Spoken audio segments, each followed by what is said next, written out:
2 already? God, it feels like a week ago when I talked about the first game. Anyways, Danganronpa 2 Goodbye Despair is pretty good, although I am mixed on a few things. Not to say it was bad by any means, I really did enjoy it, but certain parts of this game really did annoy me more than most. But hey, I guess that's what this video is for, so we can talk about it. So let's jump right into Danganronpa 2 Goodbye Despair.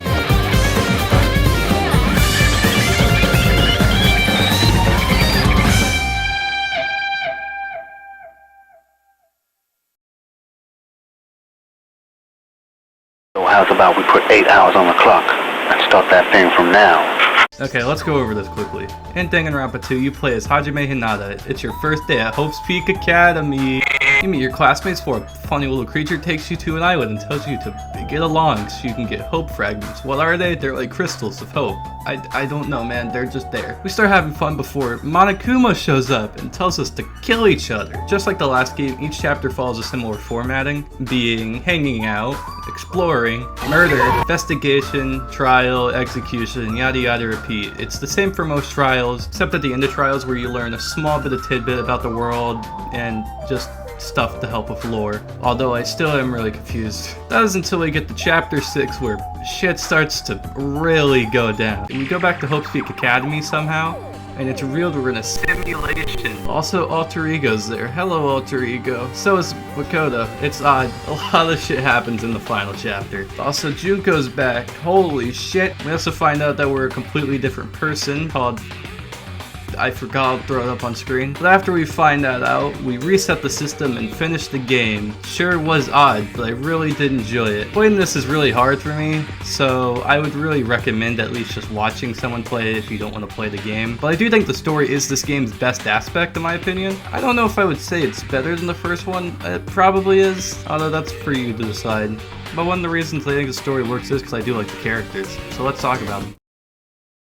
So how's about we put 8 hours on the clock and start that thing from now? Okay, once again I'm gonna do this like a list because it's easy. Okay, thank you. 17, Manami. She was a character, and that's the biggest compliment I can give her. 16, Chugami. He's pretty low because he's just Kagami again, but fat. 15, Hiyoko. Aside from some funny lines here and there, and her attitude in chapter 3, she's just kind of annoying. 14, Teruteru. I didn't really find him that interesting until his breakdown, which was honestly kind of funny, and his motivation for why he killed. They were kind of good. 13, Sonia. She was kind of boring aside from a few lines. 12, Kazuichi. Towards the beginning, he was really annoying because he had like one bit he would do. He still kind of had that one bit towards the end of the game, but towards the end, he was kind of a fun character. 11, Nekumaru. He was the big guy, fun lines.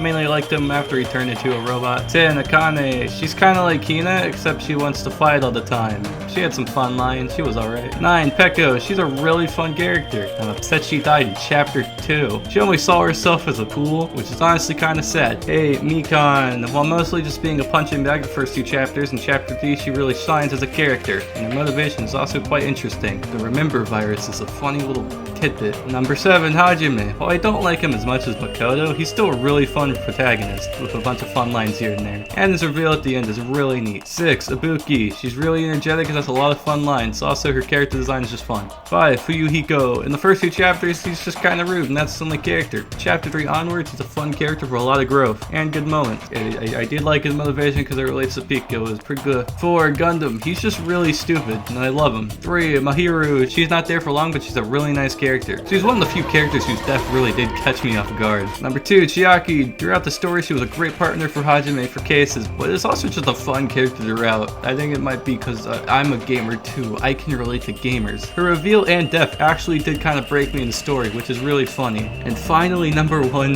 Nagito. Everything about him is just great. His personality, his motivations, his stupid fucking laugh.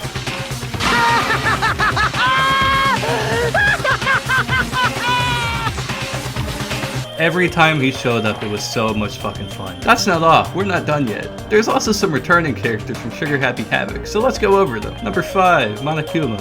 Not much to say about him, he's still very silly. Number 4, Kyoko. Not many lines from her, but she's still epic. Number 3, Togami. He's got fun lines as always, and I love him. Number 2, Junko. Still doesn't show up for long, but is still all over the place, and that's really fun. And number 1, Makoto.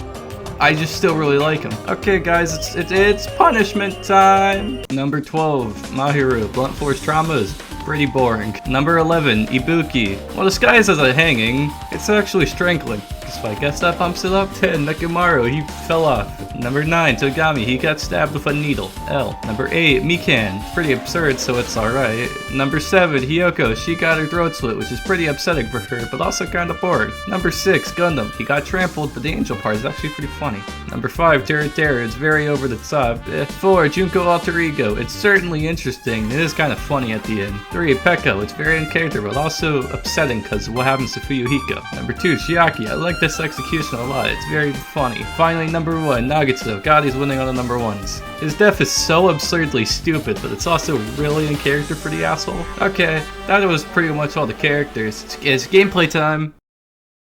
So how's about we put 8 hours on the clock and start that thing from now? In my opinion, Danganronpa 2 is a mixed bag in terms of gameplay for me. Some things really do work, and some don't. I think my biggest complaint is they just really like to add odd features for some reason. And then they added some parts of features that just make them really stupid. So I guess let's talk about that. Like last time, I'll split these into trial and non-trial parts. I'll talk about non-trial parts first. The main thing you probably noticed is that some parts are a side-scroller. Unlike the main game where you just kind of walked around the whole school, now you have an entire island to explore. Well, 6 technically. As you also may have noticed up in the corner, there is a leveling system. I don't think this was needed. Okay, to level up, you just kind of have to interact with stuff and then it will go up, but you can also just walk around. So here's a fun fact. I spent 3 hours just walking around to level up. I was level 50 on chapter 2. What are the perks of leveling up, you might say? Wow, just thank you for asking. Your health goes up, your focus goes up, and then you get more skill slots. It's alright. Just like last time, we can talk to people during free time. But instead of the weird system where it was like some people had only 3 free time events and some had like 7, every character has 5 free time events, so you can get 5 hope fragments. Using these hope fragments, you can buy skills, which I will talk about in a minute. Other than that, there's also investigations again, where you just look for clues for cases all over the place. Not much has changed in that regard. Trial time, baby. Just like last time, I'll go over skills first. Skills can be equipped to give you a bit of aid, but only if you have enough SP. That's it. Alright, actual trials. We have a lot to talk about. There are 10 different aspects to trials. There are some returning ones and some new ones. Returning ones include non-stop debate, choose someone, multiple choice, choose truth bullet, and closing argument. The new ones include rebuttal showdown, panic talk action, spot selection, improved hangman's gambit, and logic dive. Let's go over the easy ones first. Choose someone means you have to choose someone, mostly at the end of the trial. Spot selection, look at an image, pick a spot, like where are they hiding? There, good job. Choose truth bullet means you have to show evidence, it's the same as last time, and multiple choices, multiple choice. On to the bigger stuff now. Logic dive puts you on a surfboard and has you essentially play run. Every now and again you'll answer questions by moving to a certain spot. It sure is odd in the grand scheme of things, but honestly I do really like it. It is a lot of fun. Panic talk action is an easier version of bullet time battle with pretty much all the same mechanics, but instead of clicking, you hold down. It has all the same mechanics as last time, so there's still reloading, there's the negative and positive effect. It's pretty much the same. Other than that, there is a new way it ends. Unlike last time where you had a final strike, now you're given 4 things on the top of your screen. You have to click them in the right order to send it at him to win. It was kind of fun, in all honesty. Improved Hangman's Gambit makes me want to rip my eyes out. I felt miserable. Okay, that's a bit of an exaggeration. Unlike the first game where you just had to look for the letters to go, in this game you're on a grid and the letters scroll by. That's not too bad, but if any of the letters hit each other, you take damage. Unless they're the same one and then they go together. Once a letter goes together, it'll become bigger. Then you either have to shoot it to make it disappear or shoot it to make it go into your box. The first few are not that bad. In all honesty, they were just kind of slow. The last ones, however, and by the last ones I mean the ones in case 5 and 6, made me fucking miserable. It was just too much going on. Like, they would just break and be like, well, I didn't see it, I guess I'm fucked. Rebuttal Showdown is a new mechanic where try to shift the mood to your favor by cutting words with swords. Until a rebuttal comes up, then you attack with your truth sword. In all honesty, it's actually really fun. My only complaint with it is it's also something I have with non-stop debates as well, is holy shit, they give you so many truth bullets. It's very fun to constantly scroll to find the right thing just so I can attack. Non-stop debates.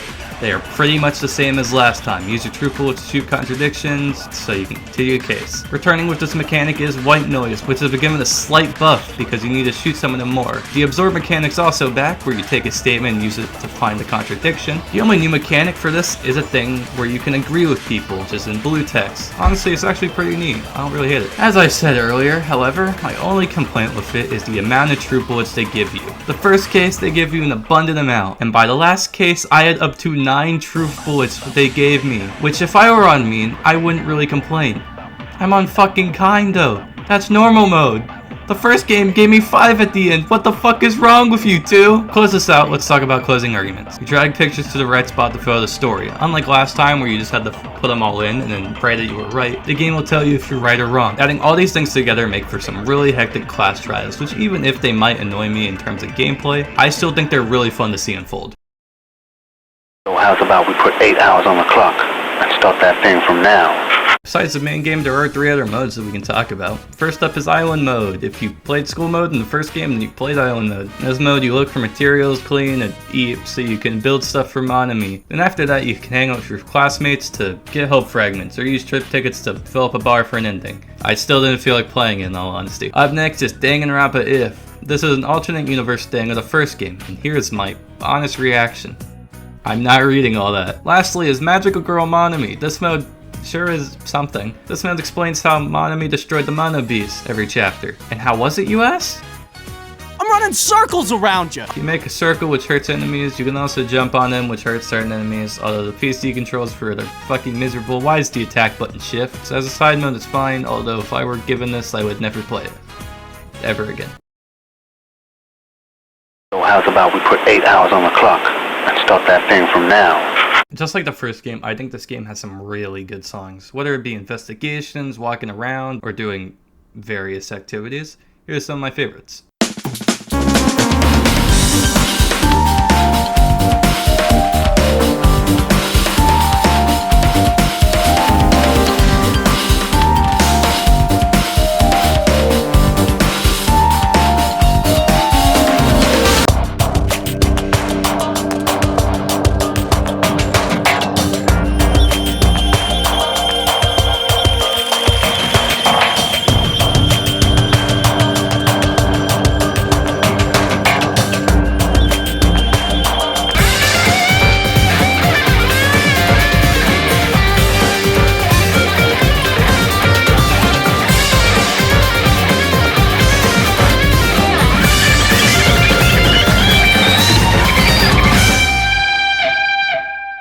Conclusion, while some parts of this game do make me really upset, I still really did enjoy this game and would highly recommend it. It's got a great story and a great cast of characters. That's all for now.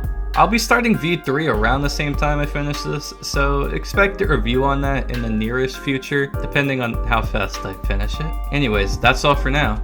See ya. The